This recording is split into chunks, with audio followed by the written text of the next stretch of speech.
How do you identify errors and fix them when it comes to your trading? This is a really important question. A lot of beginners and also advanced or experienced traders and investors will make mistakes. It's part of being human. It's okay. We all do it. The key question is, when you know that you're making a mistake, how do you fix it? And actually, come to think of it, how do you know that you're making a mistake? How do you diagnose it? One of the things that peak performers everywhere have in common is that they constantly and obsessively review and tweak their own performance. You'll find chess grandmasters poring over every single move that they made in a match. You'll find athletes watching film again and again and again to see what they could do better. It's just the way that we get better. We review our work, think of what we could do differently, and we tweak. We make small changes, or we make changes with a view to getting better. Now, the first thing to do is really have a way or have a framework for identifying errors. A lot of the tools that we've discussed in the past, such as the tools that go into a winning methodology, like the basic truths of trading or some of the statistical frameworks, are a good way of thinking about this. Those are basically the ideal or the way it should be. And the further you get from that, then the more likely it is that you're making a mistake.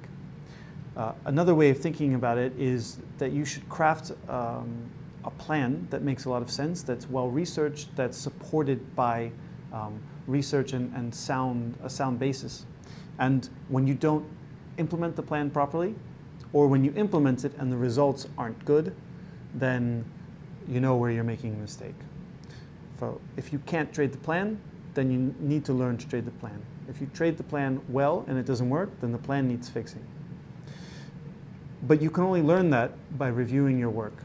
So what I want to emphasize here is how we as traders and investors can set up a ritual of reviewing.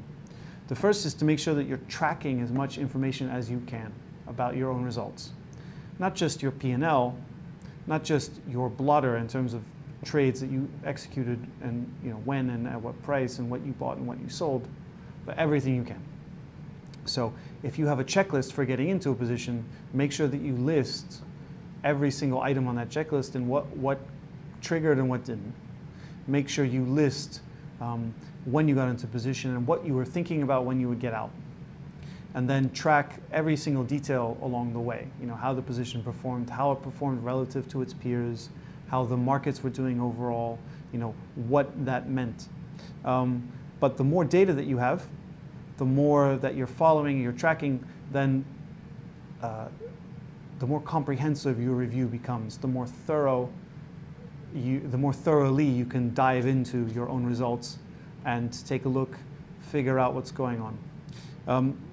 The other thing is that you can diagnose what you need to work on by what kind of goals you want. So if you are thinking about, I want to get to a win rate of 45%, and you're at 40% now, then that tells you a couple things. First is that anything that has a win rate of less than 40% or even less than 45% should go out the window, right? Just forget about it or stop doing it or change it. The other thing is that you can start to conceive of changes that you can make that would help you to boost your win rate. All of this together helps you to identify what you've been doing wrong and what you can do better. Now, the benefits of this approach and being able to review and tweak constantly are clear. The first is that you'll find the number of unforced errors, of silly, stupid mistakes, you'll find that they drop dramatically because you look back at your performance, you slap your forehead and go, oh my goodness, I can't believe I did that. Obviously, you don't want to repeat that, so you'll stop. The next thing is that you'll be able to diagnose better where you're making mistakes along the way.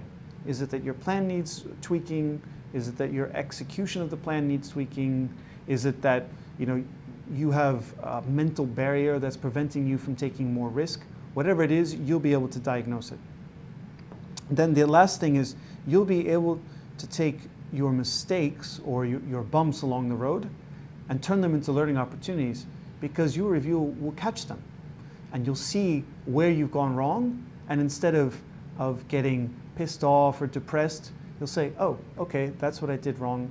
I found it in my review. I recognize that that was a mistake, and this is what I'm going to do differently so that I do it better next time.